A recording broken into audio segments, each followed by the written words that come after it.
7 things, gratitude and spiritual practice, understanding your purpose, that I combine as number 1. Number 2 is really good hydration. Number 3 is eating well. Number 4 is moving your body and lifting weights or doing some sort of resistance training. Number 5 is getting out in nature, whether it's like a forest or even on your front lawn, trying to ground your body, getting your bare feet on grass, dirt, sand, whatever it is. But just getting out in nature is so important, and getting sun exposure, really important. Number 6 was relationships, right? Pursue positive relationships. And then number 7 was reduce or manage stress well. Okay. And then prioritize good sleep. So those are really the foundational pillars behind a really healthy, thriving life. And so here's how I put this in action on a daily basis. And of course, guys, as I go through this day, this is going to be more of like a weekday than a weekend, because a weekday I have a little bit more freedom. The weekend, I usually, we don't have childcare on the weekend, and I give my wife more of a break. I take the kids more. And so, so obviously I'm with them more, which is great for relationships and bonding and oxytocin, because I'm hugging them, snuggling them, things like that, especially my younger girls. But I don't have as much time freedom to do some of the things I'm talking about here. So during the week, I usually wake up about 6:30. Okay. And I'm the first one up in my house. And so I get up at 6:30.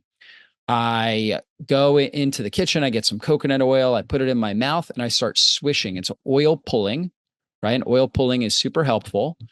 And it actually helps grab up bacteria and endotoxins that are in my mouth, right? And so, we end up obviously with a lot of these kinds of bacteria and endotoxins in our mouth, and we want to eliminate the pathogenic ones, or in a general, we want to reduce our overall microbial load in our mouth. So I oil pull with coconut oil. Some people put essential oils in with coconut oil. I usually just do the coconut oil. And while I'm doing that, I'm filling up my water. And I have a great reverse osmosis hydrogen water system. And hydrogen is a powerful antioxidant, really helps to support gut health, reduce inflammation, detox the body, right? And if you can get a really good high quality reverse osmosis hydrogen water system, mine is from Ultralux, the company Ultralux. And, on my email newsletter, we'll do webinars from time to time on this hydrogen water system. So if you're interested, just get on my email newsletter, and you can learn more about that. But anyways, I'm filling up a big jug of water, right? Basically 64 ounces of water. Now I don't drink that right away, but I get it all filled up, and then I go ahead and I go outside with my oil, right? My oil pulling, okay, and I will stretch a little bit on my front lawn, okay, getting grounding. I usually have bare feet, so I'm on the grass. And then I go ahead after about 5 to 10 minutes, and I'm praying while I'm doing that. And then I go ahead and I spit it out. And a lot of times I will go for a walk, either walk right just around my front lawn or even down my neighborhood, depending on how much time or how busy I feel like I'm going to be. And I love the walks because that's a prayer time. So the oil pulling, I'm stretch my body. I do some different, I guess you could call them yoga poses, right? But, basically come down, touch my toes, come up, bring my arms way up, bend side to side, right? So I'm really waking my body up, and then I try to get some movement in as well. And so that movement is super critical for wakefulness, helps me really wake up. And I feel great when I'm doing this. And this is prayer time. I don't have my phone. I don't have, any sort of outside device that would distract me.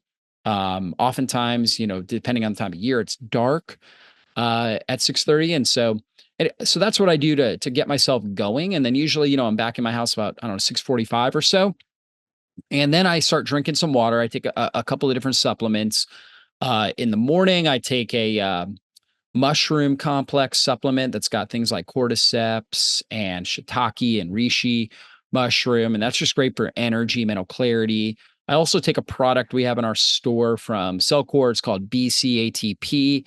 And it's basically bioactive carbons that really help support great energy, mental clarity, help detox your mitochondria, and support and help bring minerals into the cell and into the mitochondria. So taking something along those lines. And I hydrate well. And then I go and I actually get in front of my red light and infrared device. And so in my basement, in our home gym, we have a red light infrared panel, actually 2 panels. So one that's hitting my front side and the one that's hitting my back side. And then I also have the higher dose red light mask, which is specific red light that goes on my face. Now, when it comes to red and infrared light, and I've done a lot of content on this, and you guys can access that where I go through all the details of that. But red light is really good for skin. Infrared penetrates deeper. It's very anti-inflammatory, so it really helps reduce inflammation in the joints, muscles, in the deeper elements of, the deeper tissues of the body. And so both are fantastic, but right on my face, I really don't need the infrared. And so that's why I like the red light mask, because it's not letting out infrared. It's just the red. So it doesn't have a heating effect. Infrared has heating.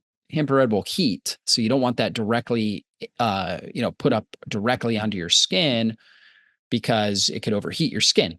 And so I have the infrared.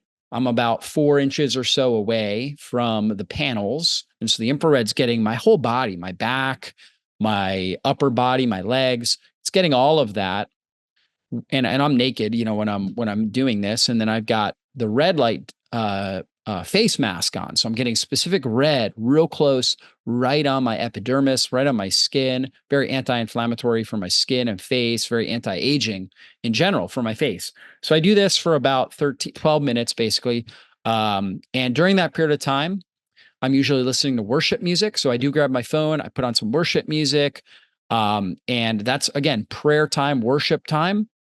And I am also doing breath holds. So usually every 3 minutes, I do a breath hold where I try to hold my breath for a whole minute. Now we'll do some deep breaths before it. I will do, in a sense, some hyper oxygenating breaths where I'm just trying to take in as much oxygen as possible. And then, right at the minute, boom, I'm stopping. So if it's counting down from 12 minutes, I usually start at 9 minutes, from 9 to 8. On my device, I am holding my breath, or I try to at least make it for a minute. Okay. Sometimes it's 50 seconds, depending on how I feel that morning. But usually I'm trying to get to a minute, and I'm holding my breath. Now, why do I do that? That actually challenges my body to be better at pulling oxygen, at oxygen extraction from the cell. It's kind of like exercise. Exercise really challenges your body to be better at burning sugar for fuel. And so because it's better at burning sugar for fuel, it will burn fat. It will store more sugar as stored glycogen in your liver and in your muscle tissue, to have it available for when you need to produce energy quickly. But